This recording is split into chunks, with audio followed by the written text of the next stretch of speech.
beautiful morning. We are above 70 degrees. It's not even, I'm gonna say 9 o'clock yet. And it is above 70. The highest temp is supposed to be today in the high 90s. And I wanted to just give you a garden tour of how our garden is doing in the month of May. This will be part one, and we will do part two at a later time. But I want to show you what's going on. We are facing the south area of our garden, and we're going to start off the garden tour with our tomatoes. Some of our tomato plants and everything else in the garden. So, first thing you're now looking at is a determinate. We have 3 determinate tomato varieties, and then the rest is indeterminate. But this determinate variety is the Amish paste. Now, this one has been struggling for some time. It was in the ER recovering, and now, as you can see, it's doing pretty good, okay? But it needs a haircut. It definitely needs a haircut. With this variety, determinate varieties, they say not to, do a lot of pruning, but it needs some help. As you can see, it has some flowers on it. It will fruit one day eventually. And so I said, you know what, let's give it some company. And so we gave it a partner over here named the Genovese Basil. So that's what's up. It's doing okay now. Over here, and I'm super excited about this. This is our Calendula, grown from seed, but not directly sown from me. I believe that a bird dropped the seed and planted it here, because I did not whatsoever direct seeded this, and I showed you this last year during the winter. I think it was in November or December 2021, how this started to pop up. And so I don't know where it came from, but thank the Lord, He provided with some calendula. And as you can see, this is a beautiful flower. This is if you want to like dry it and make a essential oil or use it medicinally, you will cut the head off and do your thing there. With it, we have our Siberian kale, and here's another one. Here's some more calendula growing from seed, and then our compact variety of cucumbers and our neighbor's basketball that's sitting there. Along over here to the next raised garden grow bag, actually, we have another variety of determinate tomato, and this is the ACE tomato, which is little NJ's tomato. And you know what's funny? He already has fruit on it. It's over there hiding. I hope y'all can see it. Oh, it's in there hiding, y'all. But the funny thing about it, he has not touched it at all. He has not touched it. He has not destroyed it. He's just been walking past it. He'll look at it and just keep it trucking, which is so adorable, because I was waiting for him to go at it, but he has not. And then over here with it, we have some Opel purple basil that we grew from seed. It's doing great. I need to go ahead and cut back the onions. As you can see, it's already flowering. I'm really not looking for a bulb, but if it does grow a bulb, that's fine. We do like a cut and come again in my family here in our garden when we need some onion.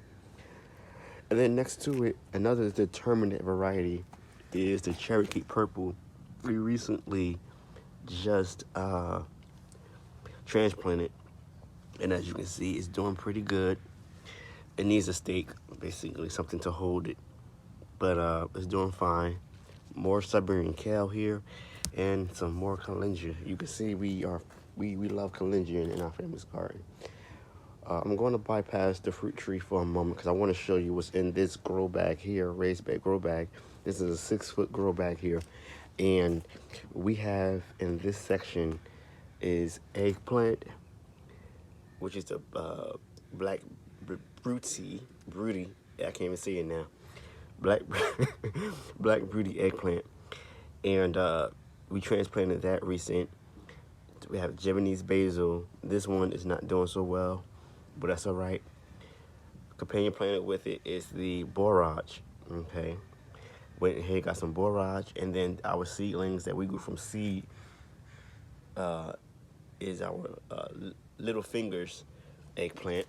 More eggplant here, and this massive dill plant that we are allowing to go to seed, you all. I mean, listen, I wish you all can see how huge this thing is. Like, and it's only in a grow bag. So imagine if it's in the ground. This thing would be humongous. And we also allow the bees to do their thing and the birds and whatnot. Now, I want to give you guys an update on this strawberry cherry tomato. It's called a black strawberry cherry tomato from Baker's Creek. We transplanted in this container with a whole fish, and it's doing pretty darn good, I must say. I'm super excited about it. And only thing that we need to do is kind of like stake it, because as you can see, it's leaning. It says rock with me, lean with me. I'm stop. So over here, so it's doing good. And then over there, we got some calendula that we just plopped over there. We have sweet basil here, and then Journey's basil there. And then over here in this section, you all, we have our Swiss chard. Now, Swiss chard, I would consider like a perennial in our zone 9B, because this thing will grow in the fall, it will grow in the winter, it will grow in the spring, and it will definitely grow in the summer. Now, in the summertime, y'all, it gets hot, and right now, it's already hot this morning, and it is doing just fine. So they call this the rainbows, Swiss chard, even though I don't see no other colors but this white one here. But we mostly got red, and that's okay. And then our onions are doing pretty good. And then we transplanted another black strawberry tomato. I think we have about 3 in total. Now, let me show you the roses. The roses has been doing good. They have had yellowing leaves, so I removed them. Make sure when you remove the leaves, you put them in the trash. And not near the rose. Okay, and then over here in this section, this is the Santa Rosa plum, doing pretty good. Okay, there is some more fruit hitting in the leaves, and then back here is the second hybrid sea rose, and it's doing pretty good. We cut the hybrid tea rose back, and it's doing pretty well. And then I'm gonna take you to another part of the garden. Our Mayan Lemon is doing good. It lost some flowers and fruit, but it's picking back up. Happy about it that it's still alive, and we will see what happens this year in 2022. So stay tuned about that. Over here, this is the Aloe Vera, but I want to show you that it flowered. You see that? Amazing. Next to it, we have our pepper alley. We have jalapeno. We have the fish pepper over here. Next to it is the banana pepper, and then the honey pimpin sweet pepper from Baker's Creek.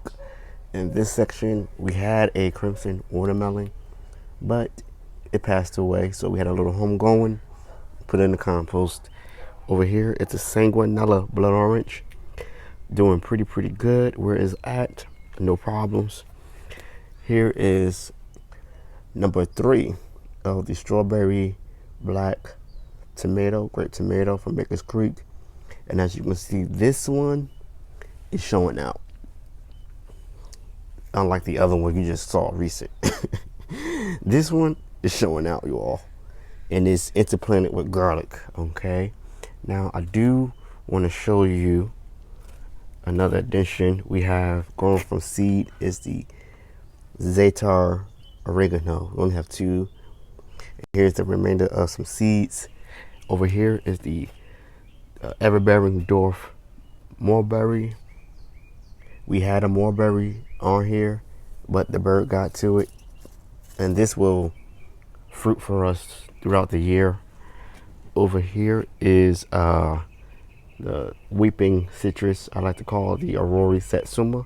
Okay, it is a word soon, but I like to call it the weeping citrus tree, and it's doing pretty well.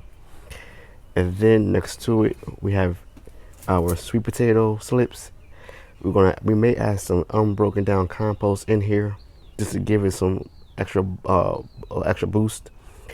And then right next to it is our trio of sage. We have the trio colored sage, white sage that's recovering, and then the fly that's in here with the purple sage. And the reason why you might see some flies, you hear it, is due to the fact that we used some fish fertilizer last night in the garden, and so they going at it.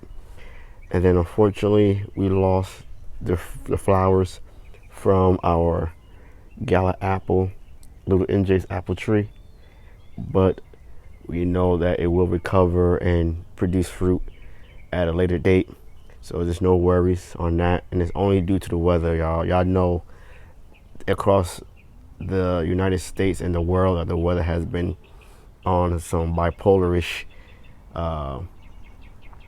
antics.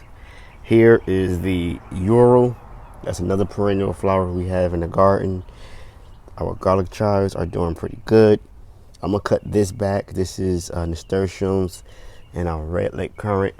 And then over here, you all, is our tree collar in the corner here that's doing pretty well. So that's the end of part 1 of the garden tour. I hope you all enjoyed it. Stay tuned for part 2 as we show you our spring garden.